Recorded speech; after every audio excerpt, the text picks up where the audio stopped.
बेनामी संपत्ति के मामले में महाराष्ट्र सरकार पर आफत आ गई। इनकम टैक्स डिपार्टमेंट ने महाराष्ट्र के डेप्यूटी सीएम अजीत पवार की करीब 1000 करोड़ की संपत्ति अटैच की। आरोप मनी लॉन्ड्रिंग के फर्जी कंपनियां बनाकर पैसा इधर उधर करने के हैं। कुछ दिनों पहले अजीत पवार की बहनों के घर भी इनकम टैक्स की टीम पहुंची थी तो वो तिलमिला गई थी। वहीं 100 करोड़ के वसूली मामले में महाराष्ट्र के पूर्व गृह मंत्री अनिल देशमुख को ईडी ने 6 नवंबर तक कस्टडी में ले लिया। देशमुख कल ही पूरे 5 समन को ताक पर रखने के बाद पूरे 174 दिन बाद ईडी के सामने पेश हुए थे। 12 घंटों से ज्यादा पूछताछ के बाद उन्हें गिरफ्तार कर लिया गया था। खैर ये तो खबर रही, लेकिन अब आपको सुनाते हैं इसके पीछे की सियासत, बताते हैं उस सियासत के बारे में। कांग्रेस, एनसीपी, शिवसेना तीनों महाराष्ट्र में सरकार चला रहे हैं। एक सुर में आरोप लगा रहे हैं कि मोदी सरकार और बीजेपी उनसे बदला ले रही है। लेकिन आरोप अगर भ्रष्टाचार के हों तो सवाल यह भी उठेगा कि बदले की बात कहां से आ रही है। इन्हीं के शब्दों में महाराष्ट्र में सरकार ना बना पाना, मिलीजुली सरकार को नहीं हिला पाने का बदला लेने की कोशिश की जा रही है और उसी का जवाब है सीबीआई जांच और ईडी जांच। तो यानी सियासत इस पर जमकर हो रही है। इनकम टैक्स छापेमारी पर सवाल उठ रहे हैं। तो क्या केंद्र की हो या राज्य की कोई जांच एजेंसी हो, क्या उसे जांच का हक नहीं है? क्या सारी एजेंसियों को क्या ताले में डाल देना चाहिए? क्योंकि जिस तरह के आरोप कांग्रेस, शिवसेना और एनसीपी इस वक्त केंद्र सरकार पर लगा रहे हैं जांच एजेंसियों को लेकर। आपको बता देते हैं कई खास मेहमान हमारे साथ हैं। बीजेपी का पक्ष रखने के लिए राम कदम हमारे साथ हैं, प्रवीण कुंटे एनसीपी का पक्ष रखने के लिए हमारे साथ हैं, आनंद दुबे शिवसेना का पक्ष रखने के लिए हमारे साथ, कांग्रेस पार्टी का पक्ष रखने के लिए तहसीन पूनावाला मुस्कुरा रहे हैं, अनुराग त्रिपाठी सीनियर जर्नलिस्ट हैं, वो भी हमारे साथ हैं। आप सभी का बहुत बहुत स्वागत है। राम कदम जी, मैं आपसे इस डिस्कशन की शुरुआत करूंगी क्योंकि सवाल आपसे है। लगातार एनसीपी, शिवसेना और कांग्रेस ये कह रहे हैं कि आप विपक्ष को खत्म कर देना चाहते हैं। आप तिलमिला गए हैं कि आप महाराष्ट्र सरकार को हिला नहीं पाए। ये आपकी बौखलाहट है, बदला ले रहे हैं आप। राम कदम जी तक हमारी आवाज नहीं पहुंच पा रही है। प्रवीण कुंटे जी, आप तक आवाज पहुंच पा रही है? आप मुझे सुन पा रहे हो सर? तो सवाल सीधा सा है, अगर आरोप भ्रष्टाचार से जुड़े हुए हों, अगर आरोप बेनामी संपत्ति को लेकर हो तो सर जांच हो जाने दीजिए। भ्रष्टाचार की जांच पर आज क्यों?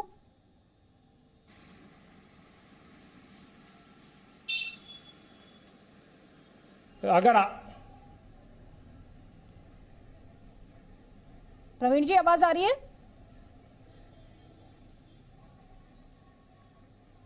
अगर आरोप की बात है तो महाराष्ट्र के विधान परिषद के विपक्ष के नेता भारतीय जनता पार्टी के प्रवीण जी दरेकर, इनके ऊपर 150 करोड़ के बैंक घोटाले का आरोप है। मैं पूछना चाहता हूं इस चैनल के माध्यम से, आज तक प्रवीण दरेकर के खिलाफ ईडी की इंक्वायरी क्यों नहीं हुई? पिछले 7 वर्षों से मोदी सरकार द्वारा राष्ट्रीय जांच एजेंसियों का जिस तरह से विपक्षी नेताओं को परेशान करने के लिए इस्तेमाल किया गया, पूरा देश जानता है। जिन भी नेताओं के खिलाफ ईडी की इंक्वायरी लगी है उनके आप नामों को तलाश लीजिए।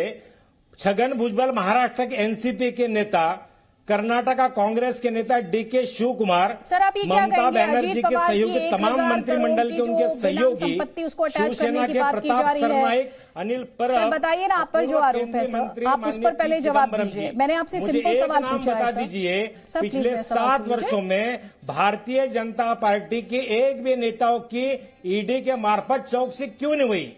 मैं राम कदम जी से पूछना चाहूंगा कि प्रवीण दरेकर जी के बैंक घोटाले की चौकसी आज तक ईडी के माध्यम से क्यों नहीं हो पा रही है?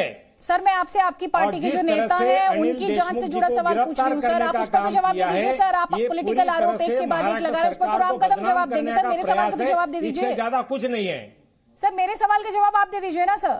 मैंने आपसे ये कहा कि अगर जांच हो रही है, भ्रष्टाचार के आरोपों पर जांच हो रही है, बेनामी संपत्ति की बात सामने आ रही है, आप साफ हैं, आप पाक साफ हैं, तो दूध का दूध पानी का पानी हो जाएगा।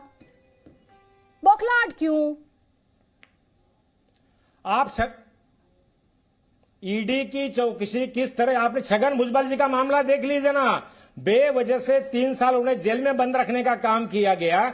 जिस तरह से तमाम विपक्षी नेताओं को अंदर करके हम लोगों की इमेज खराब करने का काम ये भारतीय जनता पार्टी के नेता तमाम जांच एजेंसियों को साथ में लेकर कर रहे हैं। लगातार भारतीय तमाम जांच एजेंसियां अपनी क्रेडिबिलिटी खो चुके हैं। आप छगन भुजबल पर चले गए सर। मैं आपसे कह रही हूँ ये जो बेनामी संपत्ति के आरोप, इस पर तो आप 2 लाइनें बोल दीजिए। तमाम जांच एजेंसियां अपनी विश्वसनीयता खो चुकी है। आपके पास क्या राज्य सरकारों के पास जांच एजेंसी नहीं है? राज्य सरकारों के पास जांच एजेंसी नहीं है क्या? खैर मैं सवाल पर लौटूंगी, इस सवाल पर लौटूंगी। राम कदम 3 ही बातें ये कह रहे हैं।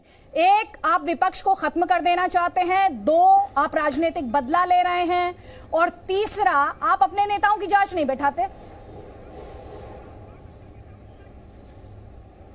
आदित्य जी, जिस प्रकार से विगत 2 वर्षों के अंतराल में महाराष्ट्र की सरकार पूरे देश में बदनाम हो रही है, इनके वसूली के मामले धड़ल्ले से सामने आ रहे हैं। वाजे के गाड़ी में जिसकी तनख्वाह 20,000 से अधिक नहीं है, ऐसा व्यक्ति बैंक में नोट गिनने की जो मशीन होती है वैसी मशीन उसके गाड़ी में कैसे मिलती है? इस बात का इनके पास कोई जवाब नहीं। 2-2 करोड़ की कई सारी गाड़ियां उसके पास कहां से आती है, इस बात का इनके पास जवाब नहीं है। जो व्यक्ति प्रोटोकॉल के तहत डीसीपी से बात नहीं कर सकता, वह व्यक्ति सीएम का लाडला क्यों था? वो गृह मंत्री जी का लाडला क्यों था? सस्पेंडेड ऑफिसर इन्होंने दोबारा सेवा में क्यों लिया? कई सारे सवाल है इनके पास। ये 3 जो इन्होंने जवाब दिए, जिलेबी की तरह गोल गोल घिसे पिटे, यह छोड़ करके इनके पास दूसरा क्या जवाब दे सकते हैं? यही बोलना, आरोप करना, ये इनकी राजनीतिक मजबूरी है। कभी भी इनकम टैक्स कार्रवाई करती है, पुख्ता कागजात के आधार पर अध्ययन करके, कई महीनों का अध्ययन होता है, उसके बाद कार्रवाई होती है। ये भली भांति जानते हैं और सारा देश देख रहा है कि जब महाराष्ट्र का विधानसभा सत्र जो बड़ा महत्वपूर्ण था, ये वाजे के लिए 3 दिन तक बंद था। उसके बावजूद भी पूरी की पूरी 3 दलों की सरकार उसकी वकालत क्यों कर रही थी?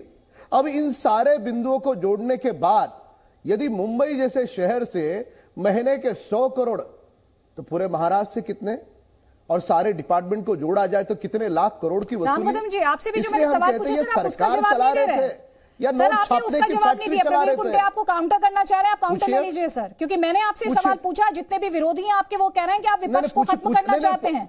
आपके जो सेंट्रल एजेंसीज हैं आप उनका दुरुपयोग करते हैं। सर सुन लीजिए, एक एक कमेंट ले लीजिए सारे गेस्ट का, फिर आप जवाब दीजिएगा प्लीज। कुंटे साहब आपको काउंटर करना चाह रहे हैं, 20 सेकंड्स। कुंटे साहब आपको काउंटर के लिए 20 सेकंड्स प्लीज। रामकदम जी दीजिएगा सर, दूसरे पैनलिस्ट को ले लूं, उसके बाद आप जवाब दीजिएगा। बीजेपी की तरफ से आप ही को जवाब देना है, कोई बात नहीं। प्रवीण कुंटे जल्दी से, 20 सेकंड्स है सिर्फ।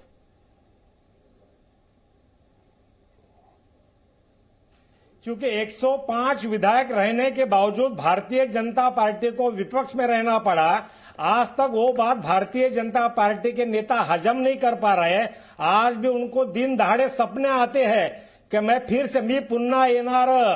ये जिस तरह से भारतीय जनता पार्टी ने मुगालता पा रहे, जब देखा कि उनके सपने नहीं पूरे हो रहे, तो किसी भी तरह इस सरकार को बदनाम करने की साजिश के लिए तमाम जांच एजेंसियों का दुरुपयोग करने का काम यह सरकार ठीक है सर, अब आप भी अपना आरोप दोहरा रहे हैं। आप कह रहे हैं सरकार नहीं बनाने की खींच है और आपकी सरकार को बदनाम करने की साजिश है। ठीक है सर, तहसीन पूनावाला जल्दी से एक कमेंट आप करा। मैं आपको एक बार तहसीन पूनावाला का व्यू पॉइंट ले लूं, उसके बाद फ्लोर दूंगी सर प्लीज। तहसीन पूनावाला, सवाल सिंपल है। हर बार जांच एजेंसी को कटघरा में खड़ा करने से, कटघरे में खड़ा कर देने से अपने ऊपर उठने वाले जो सवाल है तहसीन पूनावाला, वो तो खत्म नहीं होते हैं। बिल्कुल, मैं मानता हूँ। आप ही के शो में, आपके जी न्यूज पे था, ये एजेंसी ने कहा चिदम्बरम साहब के पास स्विट्जरलैंड में टेनिस कोर्ट है, बॉम्बे में नाइट क्लब है, आज तक रुके कहाँ है वो? अब कह रहे अजीत दादा पवार के पास ये है, उनके पास वो है। राम कदम भाई आपके शो में बैठे हैं, उनको पूछो परमवीर सिंह उनका चाहता फडणवीस का डार्लिंग किधर है, क्यों भाग गया?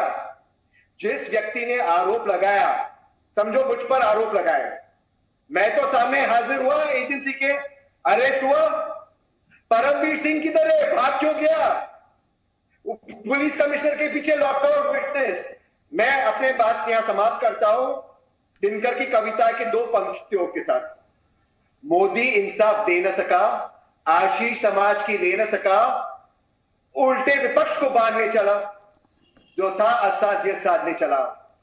जब नाच मनुष्य पर छाता है, पहले विवेक मर जाता है। इनका विवेक मर गया है। ठीक है राम कदम जी, मैं एक बात स्पष्ट करते हुए, भाषा को लेकर मर्यादा का हम ध्यान रखें। जो पब्लिक स्पेस में, क्योंकि हमारा जो शो है करोड़ों लोग देखते हैं, तो भाषा को लेकर भी संयम और तार्किक तौर पर हम यहां पर बात करें। राम कदम जी, सवाल वही, उन्होंने कहा परमवीर सिंह कहां है, जिन्होंने आरोप लगाए वो कहां है, और साथ ही हमने वो रिएक्शन भी सुनवाया जिसमें कहा गया कि वो भागे नहीं, भगाया गया उन्हें। आपका जवाब सर। आदिति जी, मैं कह दूं कि यह महाराष्ट्र के 3 दल सरकार नहीं बल्कि नोट छापने की फैक्ट्री चला रहे हैं। और रहा सवाल परमवीर को मुंबई का पुलिस कमिश्नर हमने नहीं बनाया, इन 3 दलों ने बनाया है। वो लाडला हमारा नहीं, इन 3 दलों का लाडला है। सामना एडिटोरियल निकालिए, यहां पर वरिष्ठ पत्रकार अनुराग भैया बैठे हैं, उनसे पूछिए कि परमवीर के तारीफ के फुल मुख्यमंत्री समेत ये तीनों दल कर रहे थे। कौन से वक्त तक कर रहे थे?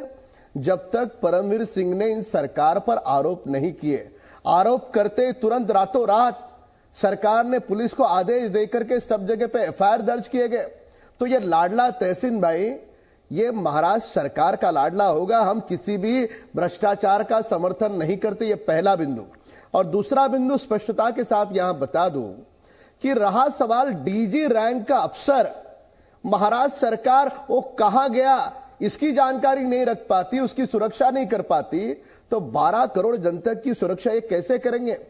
पूरी तरह से आपराधिक मामलों में लिप्त और वसूली के मामले में व्यस्त ये सरकार है। विगत 2 वर्षों में जितना दागी चेहरा, बदनाम चेहरा ये 3 दलों का पूरे देश ने देखा, क्या आजादी के बाद कोई ऐसी सरकार देखी जो लगातार एक के बाद एक जो बदनामी के आरोप इन पर लग रहे हैं, और सूरज की रोशनी में प्रखरता से देखे जाए इस प्रकार के सबूत होने के बाद ये कहते हैं कि ये राजनीतिक बदले के भाव से हो रहा है। यानी महाराष्ट्र सरकार की जांच एजेंसी कार्रवाई करे वह पारदर्शी और प्रामाणिक, पर केंद्र की जांच एजेंसी कार्रवाई करे तो वह अप्रामाणिक। ये कैसा दोगलापन है? ठीक है, आप डबल इनकम टैक्स की कार्रवाई अध्ययन के तहत होती है, राज्य की जांच वसूली का काम। ठीक है सर, प्लीज आपने अपना पॉइंट रखा, अब उसका काउंटर लूंगी। तहसीन पूनावाला, राज्य की जांच एजेंसी, क्योंकि महाराष्ट्र की सरकार की जांच एजेंसी तो पाक साफ पारदर्शी, लेकिन वही सेंटर की करे तो उसमें पॉलिटिकल ब्लेम गेम और पॉलिटिकल बदला, डबल स्टैंडर्ड। मैं बिल्कुल ये नहीं कह रहा हूं। मैं कह रहा हूं अनिल भाई के केस में किसी ने आरोप लगाया, जिस व्यक्ति ने आरोप लगाया वो आरोप तब लगाया जब से कमिश्नर के पद से निकाला गया। लेकिन अनिल भाई के खिलाफ क्या किसी व्यक्ति ने आकर कंप्लेंट किया कि हमसे एक्सटॉर्शन हुआ है, हमसे ब्राइब मांगी गई है? किसी ने नहीं। उसी के तुलना में आप आज फडणवीस जी का केस देख लीजिए। मैं फडणवीस जी पे आरोप नहीं लगा रहा हूं, लेकिन फडणवीस जी के वीडियो कौन प्रोड्यूस कर रहा है? जो व्यक्ति जेल में ड्रग्स के चार्जेस में, तो उसी आप ही के लॉजिक से फडणवीस जी क्या आरोपी हुए? राम कदम जी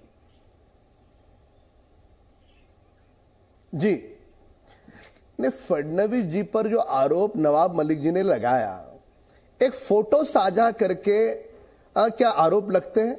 सार्वजनिक जीवन में, सामाजिक जीवन में हजारों लोग मिलते हैं, क्या फोटो खिंचवाने के पहले किसी व्यक्ति को पूछा? ना सुन लीजिए, अब सुन लीजिए। क्या फोटो खिंचवाने के पहले क्या उससे बायोडाटा पूछा जाता है? जो गाना बनाया गया, उस गाना बनाने वाले जो जनहित में गाना था, उस कंपनी ने उसे हायर किया हुआ है, ये पूरी तरह से बता चुके हैं। और ये 4 साल पुराना फोटो है। देवेंद्र जी का भी उसके साथ फोटो है। नवाब मलिक जी ने वो फोटो क्यों नहीं डाला? इस बात का जवाब तहसीन जी आप कब दोगे कि रोजाना पत्रकार वार्ता लेने की नवाब मलिक जी को क्या कारण है? 2 पत्रकार वार्ता लेकर के सारे बिंदु रखते। किसी अफसर का जाति, धर्म, उसकी मां, पिता, बहन, यह महत्वपूर्ण है, या ड्रग माफिया के विरोध में कार्रवाई कर रहे हैं वे महत्वपूर्ण है? ये दूसरे पहलू को ये पहले पहलू के साथ जोड़कर लोगों का ध्यान क्यों भटका रहे हैं नवाब मलिक? क्या इसका जवाब है आपके पास? क्या ड्रग माफिया से भी करोड़ों की वसूली आ रही है, इसके कारण उनका समर्थन करना, बचाव करना ये महाराष्ट्र सरकार की राजनीतिक मजबूरी है? ठीक है, आप कह रहे हैं, वो कह रहे हैं, आप उनकी सरकार को बदनाम करना चाहते हैं, आप में राजनीतिक द्वेष है, आप राजनीतिक बदला ले रहे हैं। सर, उन आरोपों पर भी आपको जवाब देना पड़ेगा। आनंद दुबे, भ्रष्टाचार के खिलाफ एक्शन, अगर आरोप है तो जांच होगी, जांच से दिक्कत क्या है? और साथ ही सवाल यह भी उठता है, अभी जो राम कदम ने कहा कि परमबीर सिंह को कमिश्नर किसने बनाया था? अदिति जी, आपने मुझे समय दिया, उसके लिए आपका बहुत बहुत धन्यवाद। देखिए, इस भारत देश में जो भी गैर कानूनी काम करेगा उसकी जांच होनी चाहिए, उसको सजा भी मिलनी चाहिए। लेकिन शंका कब होती है अदिति जी? जब सांगली के भारतीय जनता पार्टी के सांसद संजय काका कहते हैं कि ईडी और सीबीआई से कोई डर की बात नहीं है क्योंकि हम तो भाजपा के सांसद हैं। शंका कब पैदा होती है? जब पूर्व कांग्रेसी और अब के वर्तमान भाजपा के नेता हर्षवर्धन पाटिल कहते हैं रातों को बड़ी अच्छी नींद आती है, ईडी और सीबीआई का कोई डर नहीं होता। शंका तब पैदा होती है जहां जहां भाजपा की सरकार नहीं है, जिन जिन राज्यों में गैर भाजपाई सरकार है, वहां पर आप दबाव बनाते हैं इनकम टैक्स, ईडी और सीबीआई, और अब तो एनसीबी भी आपका एक साथी है जिसको लेकर आप दबाव बनाते हैं। लेकिन जैसे ही भारतीय जनता पार्टी की सरकार बनती है उस राज्य में, या कोई नेता भारतीय जनता पार्टी में चला जाता है, उसकी कोई जांच नहीं होती। उसका जीता जागता उदाहरण है उत्तर प्रदेश के केंद्रीय गृह राज्य मंत्री का बेटा किसानों को रौंद कर मार डाले, लेकिन न तो गृह राज्य मंत्री का इस्तीफा हुआ। मैं महाराष्ट्र पे, अदिति जी मेरी बात कंप्लीट होने दीजिए, मेरी बात कंप्लीट होने दीजिए। परमवीर सिंह पर आता हूं, बात परमवीर सिंह पर। अदिति जी, अदिति जी, अदिति जी, आपको सुनना होगा, आपको सुनना होगा। अगर मैं कह रहा हूं, राम कदम से लेकर तहसीन पूनावाला से लेकर प्रवीण कुंटे, हर किसी को मैंने इंटरप्ट किया है जब वो मुद्दे से भटके हैं। प्लीज आप ये बताइए मुझे, आपको भी सुनना होगा। मैं परमवीर सिंह पर आता हूं। सर आपसे क्या पूछूं, ड्रग्स माफिया के खिलाफ एक्शन होना चाहिए या नहीं होना चाहिए? मैं आपसे जो मैं परमवीर सिंह पर आता हूं। परमवीर सिंह को ड्रग्स माफिया पर एक्शन होना चाहिए या नहीं होना चाहिए? ड्रग्स माफिया पर कौन कहता है एक्शन नहीं होना चाहिए अदिति जी? फिर आप सियासत कौन कहता है? क्या मुंबई पुलिस नहीं, क्या मुंबई पुलिस ड्रग्स पेडलरों को नहीं पकड़ती है? आपने अदालत खुद क्यों बैठा दी? अदालत को अपना काम करने दीजिए। समर्थन क्यों कर रहे हो? इस देश में जुडिशरी है, इस देश में जुडिशरी है। अदिति जी बिल्कुल है, कौन कहता नहीं है? मैं आपसे पूछता हूं, कौन कहता नहीं है? नहीं, तो आप ये बताइए ना, आपने खुद क्लीन चिट देनी क्यों शुरू कर दी? आपने कैसे कहा कि एनसीबी का इस्तेमाल हो रहा है? तो आप खुद सवाल उठा रहे हैं। इसलिए कि जब एनसीपी के जो गवाह हैं, एनसीपी के जो पंच हैं, जब वो झूठी बात कर रहे हैं, जब वो कह रहे हैं कि कोई हमारे जो पेपर्स पे साइन लिए गए, हमको फंसाकर बताया गया, फंसाया गया, अब क्या करेंगे? क्या करेंगे? थोड़ी देर पहले कहते इस देश में अदालतें हैं, अब क्या अब खुद ही आपने अदालत लगा दी और खुद ही कहते हैं गलत अदालत नहीं है। अदिति जी आपकी जानकारी के लिए बता दूं, इस तरह के पर्चे बांटना आप लोग बंद कर दीजिए। जानकारी के लिए बता दूं कि एनसीबी अदालत नहीं है। मुझे मुद्दे पर रहते ये बताइए कि देशमुख साहब पर कैसे आरोप है? सर क्या आरोप है? देशमुख साहब पर आरोप है कि उन्होंने 100 करोड़ वसूल करके हमको देने के लिए कहा था। ये आरोप किसने लगाए हैं? परमवीर सिंह ने। और परमवीर सिंह कौन है? एक भगौड़ा है, भारत छोड़ के भाग चुके हैं। अच्छा, let's go step by step. आपको जांच एजेंसी पे भरोसा है नहीं है? हाँ या ना? हमें जांच एजेंसी के काम करने के तरीके पर भरोसा नहीं है। आपको जांच एजेंसी पर भरोसा नहीं है? नहीं है। ठीक है, आपकी जो जांच एजेंसी है उस पर दूसरी पार्टी को भरोसा होना चाहिए या नहीं होना चाहिए? वो उनका काम है, उनसे पूछिए। अच्छा, तो अब सियासत आ गई आपको याद। तो अभी थोड़ी देर पहले आपको अदालत पे भरोसा था, अभी अदालत पे भरोसा है या नहीं है? आप एक तरफा बात करेंगे। सुन लीजिए ना, आपको एक तरफा इसलिए दिखाई दे रहा है क्योंकि मैंने आपसे क्रॉस क्वेश्चन किया है। आप मुझे ये बताइए, आपको अदालत पे भरोसा है या नहीं है? स्वागत है। नहीं, आपको अदालत पे भरोसा है या नहीं है? अदालत पे पूरा भरोसा है। हाँ, तो सर आप सियासत पे क्यों आ गए? फिर आप सियासत पे क्यों आ गए? आपको जब अदालत पे भरोसा है, आप सर्टिफिकेट खुद क्यों बांटने लगे? सर आप खुद की जजमेंट देने लगे। अनुराग त्रिपाठी, रुक जाइए। आप वापस परमवीर सिंह के पास जाएंगे। 4 बार यही डिस्कशन हो चुका है, फिर बीजेपी कहेगी आपने पुलिस कमिश्नर बनाया था, फिर आप पलट कर आरोप लगाएंगे कि इन्होंने भगा दिया। सर आगे बढ़िए, अब इस डिस्कशन से आगे बढ़िए। अनुराग त्रिपाठी, मैं आपसे ये समझना चाहती हूँ, ये जो आरोप और प्रत्यारोप है, और जब हम ये डिस्कशन कर रहे हैं, दोनों ही, अगर आप एक तरफ 3 पार्टियां कांग्रेस, एनसीपी और शिवसेना, और दूसरी तरफ बीजेपी, दोनों ही पॉलिटिकल आरोप एक दूसरे पर लगा रहे हैं, लेकिन सबसे ज्यादा किरकिरी अगर किसी की हो रही है वो इस समय जांच एजेंसियों की हो रही है। और यहां पर मैं सिर्फ सेंट्रल की जांच एजेंसियों की बात नहीं कर रही हूं, कटघरे में स्टेट की जांच एजेंसी भी ठीक उसी तरह खड़ी हो जाएंगी जिस तरीके से सेंटर की जांच एजेंसी पर सवाल साधा जा रहा है या निशाना साधा जा रहा है। क्या ये सही ट्रेंड है?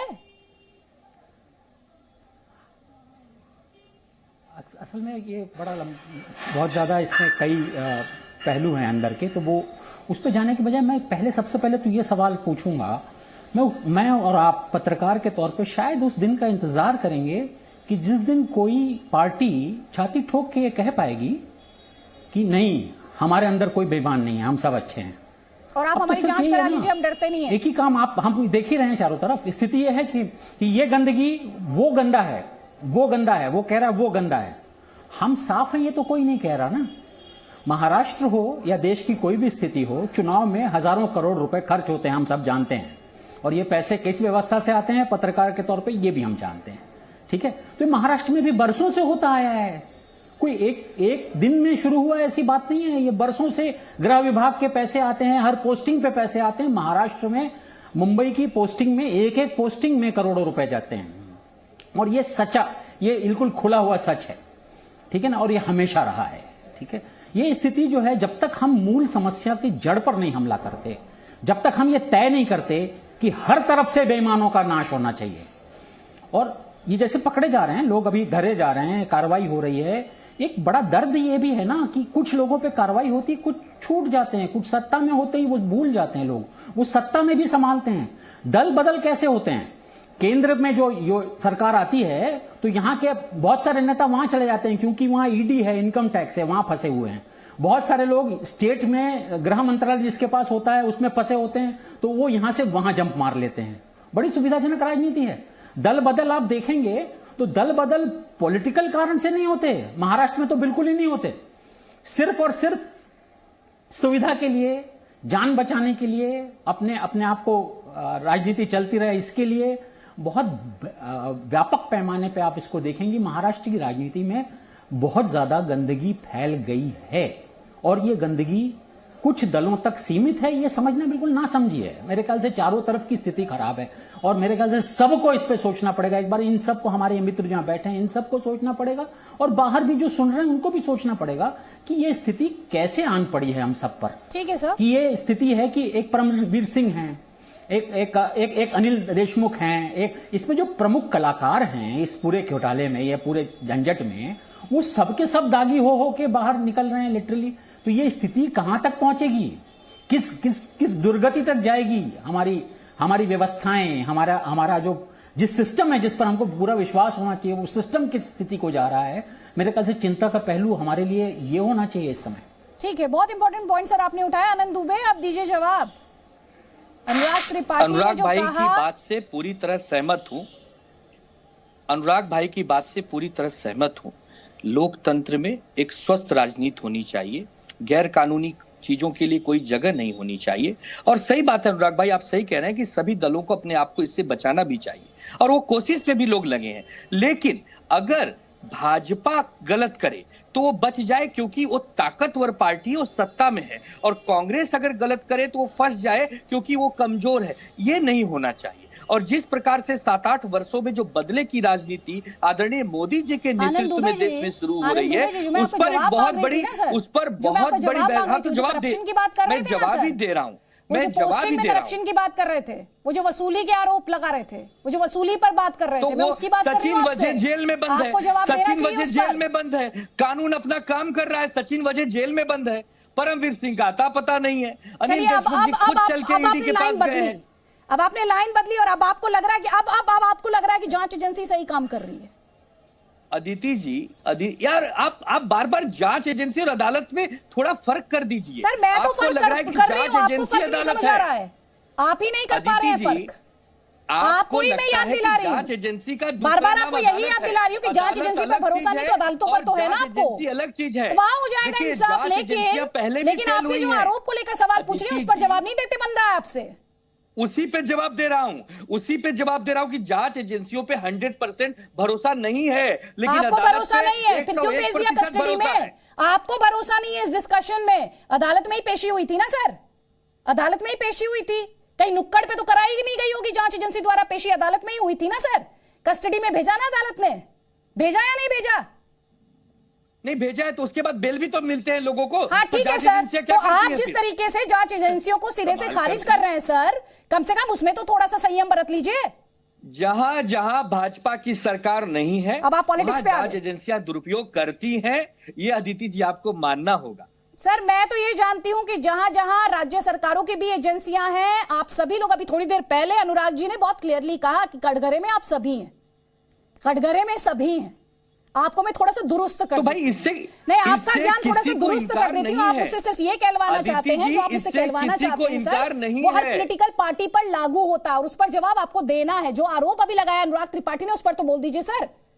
उस करप्शन पर तो किसी की जिम्मेदारी होगी, जवाबदेही होगी। कि अनुराग जी ने जो कहा है वो 100% है, लेकिन राम भाई भी तो उसे स्वीकारे, हम अकेले कितना स्वीकारें? तो आप मानते हैं वसूली की जाती है, लेकिन राम भाई नहीं स्वीकारते ना। राम भाई कह रहे हैं कि नहीं, केवल महाविकास आघाड़ी दोषी है, लेकिन भारतीय जनता पार्टी नहीं। आप मान रहे हैं महाविकास आघाड़ी ये कर रहा है, आप ये तो मान रहे हैं अब?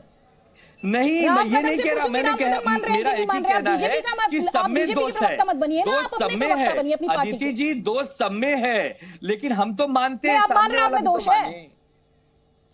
अरे इस धरती पर कौन सा ऐसा इंसान है जिसमें दोष नहीं है? मान रहे हैं कि वसूली आप करते हैं? नहीं है अदिति जी, आप में नहीं है? नहीं सर, मेरे दोष के बारे में बात करने का अधिकार सर आपको तो कम से कम इस पैनल पे नहीं है। और मैं वसूली नहीं करती, ना मैं सरकार चलाती। सुन लीजिए सर, सुन लीजिए, मैं सिर्फ सवाल करती हूँ जो आपको चुभ रहा है। मुझ पर निजी हमले करने से कुछ नहीं होगा सर। ना मैं सरकार में हूं, ना मैं सत्ता पक्ष में हूं, ना मेरी सत्ता पक्ष के लिहाज से जवाबदेही है। मेरी जवाबदेही मेरे व्यूअर के लिए है और मैं उसी से जुड़े हुए सवाल लगातार पूछ रही हूं। इस धरती पर ठीक है सर, तो मुझे मत बताइए, आप ये मानते हैं? सुन लीजिए सर, जो अनुराग त्रिपाठी ने भी कहा करप्शन है, पोस्टिंग में पैसा लिया जाता है, ये नोन फैक्ट है, आप भी मान रहे हैं जी न्यूज के इस डिस्कशन में।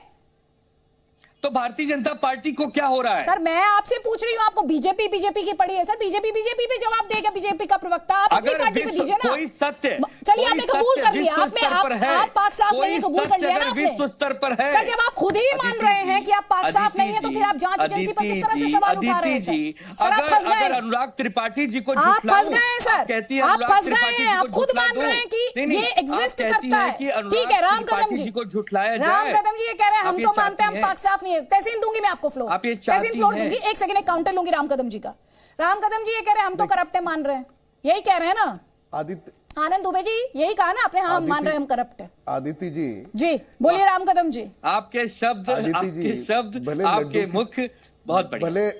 भले आदित्य जी भले उन्हें लड्डू की तरह गोल या जिलेबी की तरह गोल गोल जवाब दिया होगा, पर उनका अभिनंदन के लिए किस कारण पात्र है? उन्होंने गोल गोल जवाब नहीं दिया, उन्होंने कबूल तो करा। वो आपसे सवाल पूछ रहे थे, वो कह रहे थे हम तो मान रहे हैं पापी। हाँ, नहीं, अभिनंदन, मैं यही कह रहा हूं, अभिनंदन के इस कारण पात्र है कि वाजे की वसूली और तबादलों में करोड़ों रुपया लेना, ये सारी बातें प्रत्यक्ष अप्रत्यक्ष रूप से स्वीकार कर रहे हैं। और इस बात को भी स्वीकार कर रहे हैं कि परमवीर सिंह ने आरोप लगाए करके उन पर किस तरह से इन्होंने जानबूझ करके एफआईआर करवाए, ये भी बात शायद वो स्वीकार कर रहे हैं। वे स्वीकार करे न करे, देश देख रहा है कि 2 वर्षों से लगातार वसूली के मामले, अभी देश में इतने सारे प्रदेश है, इतनी सारी सरकारें हैं, वहां से कोई मामले नहीं आ रहे। ये 3 ही सरकार के, ये 3 दलों के मामले क्यों आ रहे हैं? नहीं, राम कदम जी, वसूली भी कैसी छोटी मोटी वसूली नहीं है। अभी भी जो मुंबई में नहीं सर, ये 3 पार्टियां अकेली नहीं है। आपकी पार्टी पर ये आरोप लगे हैं, जहां जहां आपकी सरकार नहीं होती है सर, वहां आप ईडी, सीबीआई, आईटी, एनसीबी सब लगा देते हैं सर। देखिए, अब विपक्ष के पास ये आरोप के सिवा दूसरा वो क्या बयान दे सकते हैं? जैसे यहां पर अनिल देशमुख जी की बात है, वहां पर वाजे इनका लाडला था, वाजे ने स्वयं कहा है 20-20 करोड़ रुपए तबादले के उसने स्वयं दिए। ऐसा हम नहीं कह रहे, जो वाजे इन तीनों दलों का लाडला था वो वाजे कह रहा है। अब ये बोल दे कि वो भी झूठ बोल रहा है, ऐसे कैसे हो सकता है? पैसे गिनने की नोट की मशीन वाजे को क्यों लगती है? अब ये कहेंगे कि नहीं हमारा कोई संबंध नहीं है, ऐसे नहीं होता। पुख्ता सबूत जिस प्रकार से लोगों के सामने सूरज की रोशनी में भी दिख जाए, इतनी प्रखरता से आ रहे हैं, तो वे सारे सुनिश्चित करते हैं कि 2 वर्षों में सरकार चलाने की जगह ये नोट छापने की फैक्ट्री चला रहे थे। और ये बार बार लगातार हो रहा है, ये पहली बार नहीं है, लगातार है। और जब कोई जो मैं सवाल कर रही हूं, जो आप पर पॉलिटिकल आरोप है सर, आप उनका जवाब नहीं दे रहे हैं। लगातार विपक्ष द्वारा ये बात कही गई है, जहां जहां आपकी सरकार नहीं होती है तो आप उस सरकार को गिराने की कोशिश करते हैं, आप उस सरकार के खिलाफ साजिश करते हैं, आप उस सरकार को बदनाम करते हैं, आप वहां पर एजेंसीज छोड़ देते हैं। सर, ये आरोप मैं आपसे करीब 29 मिनट हो चुके हैं और ये सवाल मेरा आपसे लगातार बना हुआ है, लेकिन तहसीन पूनावाला आपको काउंटर करना चाह रहे हैं, उनका काउंटर ले लीजिए, उसके बाद जवाब आप देंगे राम कदम जी। तहसीन राम भाई मेरे मित्र है, लेकिन वो कभी कभी भूल जाते डिबेट में। अभी फ्लोर पे जी न्यूज के पास वीडियो है, येदियुरप्पा जी ने फ्लोर ऑफ द हाउस पे कहा था एक एक एमएलए के मैं 25-25 करोड़ रुपया देता हूं। कौन सा सीबीआई ईडी उनके पीछे है? और जो कांग्रेस के विधायक ने रिजाइन करते येदियुरप्पा जी के साथ गए, भाजपा के साथ गए, उन्होंने कहा कि मुझे पैसा ऑफर किया, मैंने पैसा नहीं बनाया। ये तो ओपनली ब्राइबिंग चल रहा है। और जो पत्रकार भाई बिल्कुल सही कह रहे हैं, हमारे मुल्क में वसूली हो रही है और सबसे ज्यादा वसूली नरेंद्र मोदी जी और अमित शाह जी कर रहे हैं इलेक्टोरल बॉन्ड्स के माध्यम से। ऐसे कैसे हो सकता है कि एक पॉलिटिकल पार्टी के पास 4000 करोड़ रुपए है? किसने दिया, किसका हिसाब में? विदेशी फर्म से दिया उसका हिसाब में, और वो बाकी पॉलिटिकल पार्टीज के पास चंदे ही नहीं आते। अच्छा, तो सवाल ये है कि जो राम कदम जी, मैं अपनी बात समाप्त करता हूं, के आरोप लगा रहे राम कदम जी, एक बार अमित शाह जी को भी माननीय कोर्ट ने कहा था गुजरात में दखल नहीं रह सकते, वो भी अरेस्ट हुए थे, फिर क्लीन चिट मिला। वो ठीक है, अलग बात है कि जज बाद में गवर्नर बने, क्लीन चिट मिला, तो हमें भी कोर्ट में भरोसा है, बात सबका पलटता है। मैंने, चलिए आप वक्त पर आ गए। मैं ये कह रही हूं कि आप ये हमारी पॉलिटिकल पार्टी जो थोड़ी देर पहले अनुराग जी के साथ हम बात करती है, हमारी इस देश में पार्टियां कब कह पाएंगी कि बैठा दीजिए जितनी एजेंसी बैठानी है, हम पाक साफ हैं और हम पाक साफ निकलेंगे, आप जितनी एजेंसी बैठानी है बैठा दीजिए। विक्टिम गेम खेलना कब बंद करेंगे? राम कदम जी जी जी जी जी, जवाब दीजिए। तहसीन जी ने जो आरोप लगाए पूरी तरह से बेबुनियाद, मैं जवाब दे रहा हूं, हम जवाब दे रहे हैं। तहसीन जी के आरोप पूरी तरह से बेबुनियाद और बेतुका है। वे इस बात को कतई न भूले कि भारतीय जनता पार्टी ये विश्व की सबसे बड़ा ये दल है और इस दल में कार्यकर्ता स्वयं अपना जो निजी जो मेहनत से पसीना बहाकर जो कमाया हुआ धन है वो अपने संगठन के लिए इकट्ठा करते हैं। पर खैर आज वो चर्चा नहीं है, नहीं तो आंकड़े लेकर के मैं आपके हर सवाल का जवाब दे सकता हूं। आज ये चर्चा सीमित है महाराष्ट्र के वसूली कांड पर। आज ये चर्चा सीमित है कि ऐसे कौन से कारण हैं कि हर एक महीने में एक नया कोई विषय आता है और उस विषय का मूल जड़, जो अनुराग भैया ने कहा, उसकी जड़ वसूली होती है। अब ये महाराष्ट्र की सरकार ड्रग माफिया का क्यों समर्थन कर रही है? कोई जवाब नहीं इनके पास। इनके मंत्री रोजाना क्यों पत्रकार वार्ता कर रहे हैं? कोई जवाब नहीं इनके पास। नहीं, वो तो आपकी पार्टी को भी कटघरे में खड़ा कर रहे थे सर। जी आदित्य जी, नहीं, अब जब वहां पे ड्रग बरामद किए जाते हैं, पूरी तरह से देश देख रहा है, दुनिया देख रही है, उसके बाद ये कैसे जोड़ सकते हैं? ये तो जोड़ना इनकी राजनीतिक मजबूरी है। इनका कहना ये पॉलिटिकल वेंडेटा, ये इनकी राजनीतिक मजबूरी है। बाकी क्या ये बयान दे सकते हैं? आज एनसीपी के नेता पर इनकम टैक्स ने रेड की। अब रेड करने के बाद करोड़ों की संपत्ति आ रही है। ये क्या चाहते हैं? इनकम टैक्स के दफ्तर को क्या ताला लगाया जाए? ये क्या चाहते हैं? एनसीपी के दफ्तर को बंद किया जाए? मुंबई में आदित्य जी आप अपना कैमरा भेजिए, सड़कों पर, कॉलेज के बाहर पर खुलेआम धड़ल्ले से ड्रग बिक रहा है। क्या कर रही है महाराष्ट्र की सरकार? सर, महाराष्ट्र की सरकार की अगर जिम्मेदारी है, मैं एक पर्टिकुलर एग्जांपल के माध्यम से आपसे पूछूंगी। परमबीर सिंह अगर आज देश के बाहर हैं तो महाराष्ट्र सरकार की जिम्मेदारी, तो आपकी कोई जिम्मेदारी नहीं है सर? आपकी कोई जिम्मेदारी नहीं है? नहीं, पहली बात तो परमवीर सिंह देश के बाहर है, यह आरोप किसने किया है? यह कांग्रेस के नेता ने किया है। जब परमवीर सिंह को पुलिस कमिश्नर बनाया, उनका लाडला, ये तीनों दलों का परमवीर सिंह जी लाडले थे, अचानक उनसे दुश्मनी हो गई। और जब दुश्मनी होने के बाद, नहीं ना, दुश्मनी होने के बाद केवल काउंटर ने, पहली बात वो कहां है, वो जांच एजेंसियां इन्वेस्टिगेट करेगी। ये तो कांग्रेस के प्रांत अध्यक्ष ने कह दिया, उनके किसी नेता ने कह दिया यहां है वहां है, ऐसे नहीं होता। सर, आप सवाल का जवाब नहीं दे रहे हैं, कोई बात नहीं। अनुराग त्रिपाठी, क्लोजिंग कमेंट संक्षेप में 50 सेकंड्स। ये महाराष्ट्र की सवाल का जवाब दे रहा हूं, आपके सवाल का जवाब, कटघरे में खड़ा करना, आपके सवाल का जवाब दे रहा हूं। परमवीर सिंह महाराष्ट्र में डीजी रैंक का अफसर है। ये डीजी रैंक का अफसर कहां जाता है, इसकी अगर जानकारी महाराष्ट्र सरकार को नहीं होगी तो महाराष्ट्र में रहने वाले 12 करोड़ जनता की सुरक्षा कैसे हो सकती है? ठीक है आनंद दुबे, और ये केवल राजनीतिक बयान और सियासत करके ये केंद्र पर उंगली दिखाएंगे बार बार।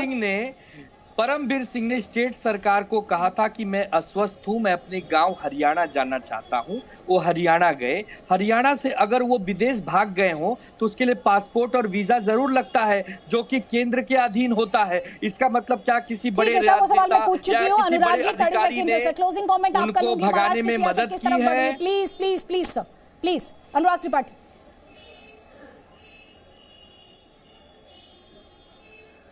देखिए, चर्चा फिर भी मूल उस पर लौट नहीं रही जिस पर मैं आपको इशारा कर रहा था। मेरा ये मानना ये है कि व्यवस्था ही इतनी दूषित हो गई है कि अब शायद कोई उपाय भी मुझे नहीं दिख रहा।